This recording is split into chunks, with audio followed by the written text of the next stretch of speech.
Alright, and we're back with Doki Doki Literature Club. I'm deciding who to show my second poem to, which I think, if I sort of figured kinda out how to make the poems, it should be relatively balanced between the three. But I also know I panicked at the end and just kinda chose randomly. So let's get to it! Ooh, I like this one. It has some nice feelings in it. I'm glad. Still, though, your tone makes it sound like you liked yesterday's better.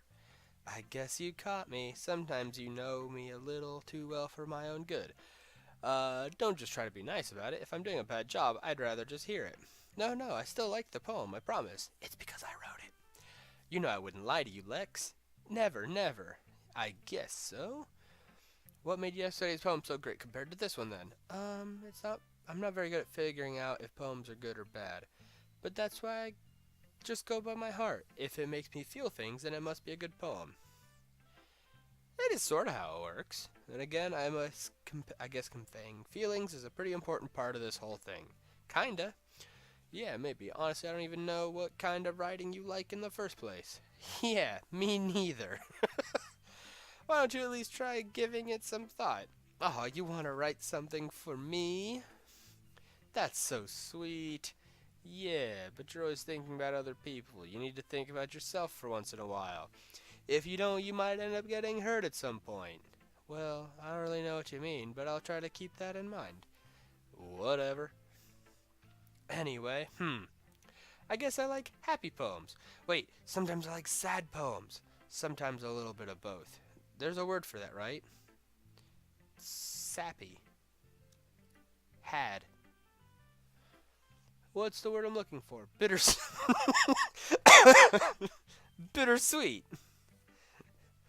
I like things that are happy and things that are sad. Happy and sad. I can't see you liking something sad, Sayori. Well, I like happy the most, but sometimes when you have a little rain cloud in your head, a sad poem can help give the rain cloud a little hug. And make it a nice happy rainbow! That's unexpectedly poetic. Maybe I'm getting better at expressing my feelings after all. Thanks. I should go write that down then. You can read my poem now. Oh god, scrolling again. Bottles. I pop off my scalp like a lid off a cookie jar. It's the secret place where I keep all my dreams. Little balls of sunshine all rubbing together like a bundle of kittens. I reach inside with my thumb and forefinger and pluck one out. It's warm and tingly, but there's no time to waste. I put it in the bottle to keep it safe. And I put the bottle on a shelf with all the other bottles. Happy thoughts in a bottle all in a row. My collection makes me lots of friends. Each bottle a starlight to make amends. Sometimes my friends feel a certain way. Down comes a bottle to save the day. Night after night, more dreams. Friend after friend, more bottles. Deeper and deeper my fingers go, like exploring a dark cave, discovering the secrets hiding in the nooks and crannies. Digging and digging, scrapping and scrapping. I blow dust off my bottle caps. It doesn't feel like time elapsed. My empty shelf could use some more. My friends look through my locked front door. Finally all done. I open up and in come my friends. In they come in such a hurry. Do they want my bottles that much? I frantically pull them from the shelf one after the other, holding them out to each and every friend, each and every bottle. But every time I let one go, it shatters against the tile between my feet. Happy thoughts in shards all over the floor. They were supposed to be for my friends who aren't smiling. They're all shouting, pleading something, but all I hear is echo, echo, echo, echo, echo inside my head. Wow! I was gonna write the best poem ever. Monica taught me a lot, and I've been really in touch with my feelings. It's almost kind of creepy. Yeah, it's a creepy poem. Well, not creepy. It's a sad poem. I'm thinking too hard. The point is, it came out good. Yeah, she should be proud. It even helps me understand my own feelings a little bit better. Writing is like magic. You've gotten a pretty passionate blah blah blah. I hope you keep it up. Yeah, writing's the best. I'm gonna keep writing until I die.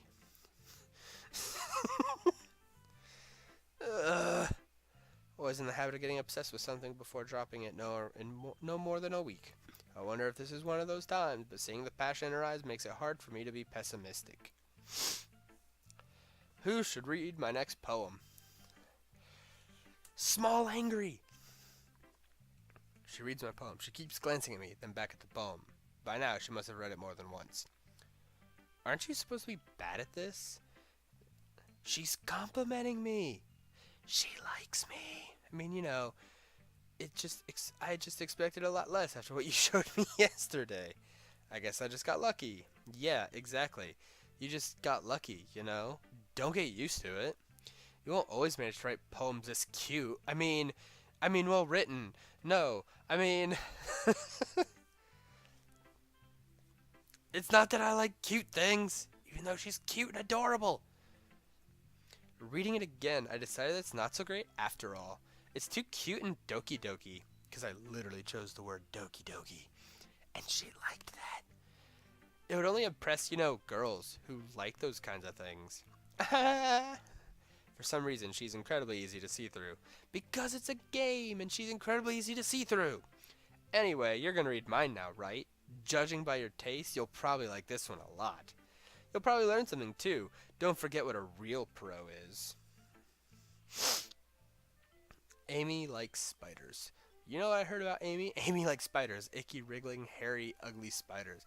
That's why I'm not friends with her. Amy has a cute singing voice. I heard her singing my favorite love song. Every time she sang the chorus, my heart would pound to the rhythm of the words. But she likes spiders. That's why I'm not friends with her. One time I hurt my leg really bad. Amy helped me and took me to the nurse. I tried not to let her touch me. She likes spiders, so her hands are probably gross. That's why I'm not friends with her. Amy has lots of friends. I always see her talking to people. She probably talks about spiders. What if her friends start to like spiders too? That's why I'm not friends with her. Doesn't matter if she has other hobbies. It doesn't matter if she keeps it private. Doesn't matter if it doesn't hurt anybody. It's gross. She's gross. The world is better off without spider lovers, and I'm gonna tell everyone. First off, I don't like spiders either, but damn. Not bad, right? It's quite a bit longer than yesterday's. Yesterday's was way too short. I was just warming up. I hope you didn't think that was the best I could do. No, of course not. Anyway, the message is pretty straightforward in this poem. I doubt I have to explain it. Sometimes you can explain complicated issues with much simpler analogies, and it helps the people realize how stupid they're being. Like, anyone would agree that the subject of this poem is an ignorant jerk. Do you know people like that? Of course, it's about how everyone thinks That doesn't matter. It can be about anything. I wrote it to be easy to relate to. Everyone has some kind of weird hobby or guilty pleasure. Something that you're afraid if people find out they'd make fun of you or think less of you. She's Amy! But that just makes people stupid. Who cares what someone likes as long as they're not hurting anyone and it makes them happy? I think people really need to learn to respect others for liking weird things. Well, you're definitely right. At least I can relate to that. And I'm sure a lot of other people can too. It's what I do best, after all. I don't like writing unless there's a good message to take away from it. Like, conveying emotions is important, but I want to make people think, not just feel. Remember that. I'm going to write a good one for tomorrow, so look forward to it. I don't know why I chose that voice for her, on the spot. That was a weird choice. Next poem. Tall, shy, and mature. Let's see what you've written for today. Well done, Lex. Your skills are already improving. Thanks, Yuri. Coming from you, that means a lot. Eh? It's nothing. I'm just happy to help inspire fellow writers. I know you're new to this, so don't worry so much if it seems like you can't get your poems to feel perfect. It doesn't need to be afraid, you don't need to be afraid to be a little more daring. Metaphors can go a long way. Don't feel like you need to work your brain like turning a bunch of gears. Try letting your mind wander through your feelings. And write down the things you see and hear. That's one way to truly enable your readers. Oh my god, okay. I see. That's an interesting technique. Thanks for sharing. Well, I have an example of that, if you'd like to read it. Is this your poem you wrote for today? She nods and timidly hands. Oh my god. The raccoon? Oh god. Okay.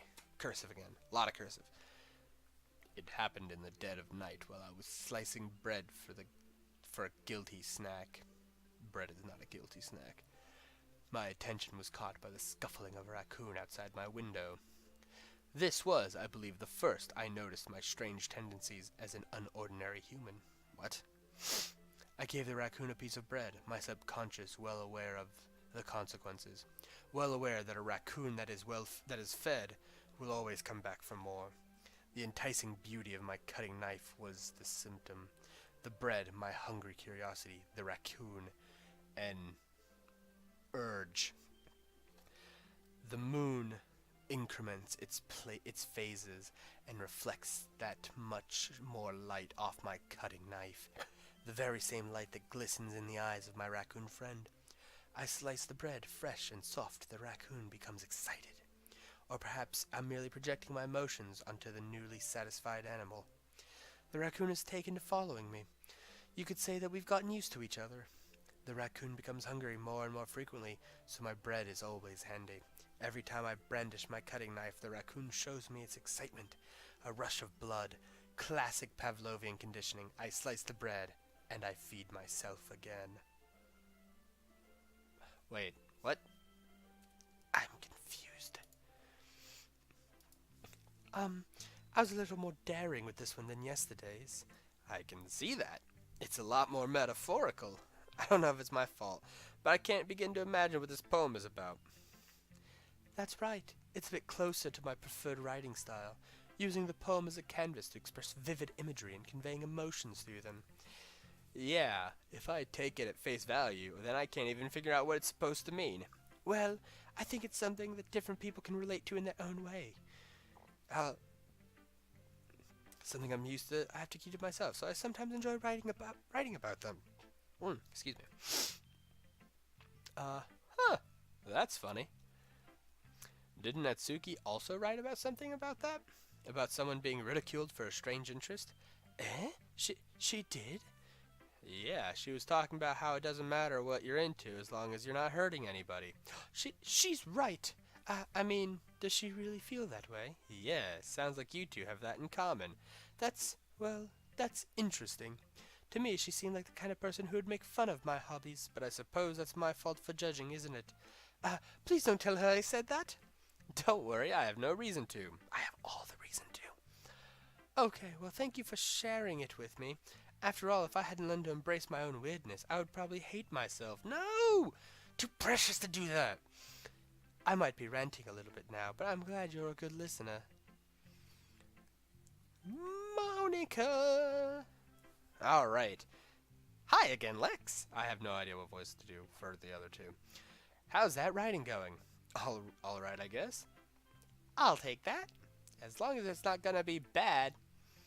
As long as it's not going bad, I'm happy that you're applying yourself. Maybe soon you'll come up with a masterpiece. I wouldn't count on that. You never know. Want to share what you wrote for today? I gave my poem to her. All right, I like it. Really? It's a lot cuter than I expected. Jeez. Oh no, it kind of makes me think of something Natsuki would write, and she's a good writer too. So take that as a compliment. If you say so. Yep. By any chances, have you read anything by Shel Silverstein? Frankenstein. Maybe a long time ago. He's famous for telling all kinds of stories in just a few simple words. His poems can be funny, endearing, or even sad, and sometimes they're only a few lines long. That might even feel like they're written for kids, but if you think about them, they can express the views of the world that would apply to anybody. So you're saying that Natsuki is kind of like that? Sort of. Maybe she's not an expert, but you probably won't find much filler in her poems. They might be easy to write, but they're super challenging to get the meaning through. So I can see why it would be your kind of poem to explore. But anyway, you want to read my poem now? I liked the way this one turned out, so I hope you do too. Let's take a look. Save me. Oh, Jesus. The colors, they won't stop. Bright, beautiful colors. flashing, expanding, piercing, red, green, blue, an endless cacophony of meaningless noise. The noise, it won't stop. Violent, grating waveforms, squeaking, screeching, piercing, sine, cosine, tangent. Like playing a chalkboard on a turntable. Like playing a vinyl on a pizza crust. An endless poem of meaningless. Load me. What? What? It's even more abstract than your last one. Yeah. I never said I didn't like it. It's just the kind of I've never really seen before. I kind of like playing with space on the paper. Choosing where and how to space your words can totally change the mood. It's almost like magic. The way I wrote the lines really short makes it feel like they're trying to speak over the noise. Still hard for me to tell what's going on, though. Sometimes asking what a poem is about isn't the right question. It can be as abstract as a physical expression or a feeling. But a physical expression is physical, not an abstract concept. Or a conversation with the reader. So putting it that way, not every poem is about something. Anyway, here's Monica's writing tip of the day. Oh god, no, yep, nope. Something, that's my advice. Cool, thanks for listening. We're all done reading each other's poems. I have something extra planned today, so if everyone could come sit at the front of the room. Is this about the festival? Sort of. I totally forgot the voice I used for her like just a minute ago. Oh! Do we really have to do something for the festival? It's not like we can put together anything good in just a few days. We'll just end up embarrassing ourselves instead of getting any new members. That's a concern of mine as well. I don't really do well with last-minute preparations. Don't worry so much. We're going to keep it simple, okay? We won't need much more than a few decorations. Sayori's been working on posters, and I've designed some pamphlets we can give out during this event. Okay, that's great and all, but that doesn't tell us what we're actually going to be doing for the event. Oh, I thought you heard it already. We're going to be performing! Vomit. Performing? Monica? Yeah, we're going to have a poetry performance. Each of us are going to choose a poem to recite during the event. But the cool part is we're also going to let anyone else come in and recite poems too. Sayori's putting all the cool. Sayori, who's been coloring a poster, holds it up for us to see. Are you kidding me, Monica? You didn't already start putting those posters up, did you? Well, I did. Do you really think it's a bad of an idea? Well, no, it's not a bad idea. But I didn't sign up for this, you know. There's no way I'm going to perform in front of a group of people like that. I agree with Natsuki. I could never, in my life, do something like that. Imagining it, Yuri shakes her head in fear. Guys. No, Sayori, I understand where they're coming from. I remember that Natsuki and Yuri have never shared their poems with everyone until just a couple days ago. That's a lot to ask for them to recite their poem out loud for a whole room of people. I guess I kinda overlooked that. So I'm sorry. But I still think we should give it our best. We're the only ones responsible for the fate of this club. If we start the event and put on a good performance, then it will inspire others to do the same. And the more people who perform, yeah, it's about expressing your feelings, being intimate with yourself, finding new horizons, and having fun. That's not the voice I'm going to stick with for her. That's right. And it's those reasons that we're all in this club today. Don't you want to share that with others to inspire them to find the same feelings that brought you here in the first place? I know you do. I know we all do. And if all it takes is standing in front of a room for 2 minutes and reciting a poem, then I know you can do it. Silence. Double silence. Natsuki and Yuri remain silent. Sayori looks worried. I guess that leaves me no choice. I agree. I don't think it's too much to ask. I think that Sayori and Monica have been trying really hard to get new members. The least we can do is help them out a little bit. Well, maybe, but looks like Natsuki doesn't have any arguments left. Okay, fine. I guess I'll just have to get it over with. Alright. Whew. Thanks, Natsuki. What about you, Yuri? She dejectedly glances around at everyone's expectant faces. I guess I don't really have a choice. Thanks, everyone. You're the best, Yuri. This club is seriously going to be the death of me. Oh, gosh. You'll be fine, drama queen.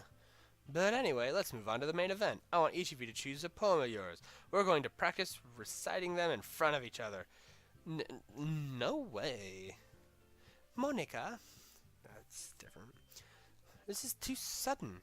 Well, if you can't recite your poem in front of the club, how do you expect to do it in front of strangers? Oh no. Don't worry. I'll start it off to help everyone feel a little more confident. Can I go next? Of course. Now, let's see. She flips through her notebooks to a specific poem she has in mind for herself. She then stands behind the podium. The title of this poem is The Way They Fly. She recites her poem. Her clear, confident voice fills the room. More than that, her inflection is pristine. She knows exactly how to apply emotion behind each line she recites, bringing the words to life. Is this something she's done before, or is she simply a natural? I glance around me. Everyone has their eyes on Monica. Sayori looks amazed. Yuri has an intense expression on her face that I don't understand. Finally, Monica finishes her recitation. The four of us applaud. She takes a breath and smiles. That was so good, Monica! Thank you very much. I was just hoping to set a good example. Are you ready to go next, Sayori? I'll go next. Wow, Yuri's fired up all of a sudden. She stands up. Keeping her head down, she walks over to the podium. This poem is called... And I'll find out what it's called next time. Because I gotta stop.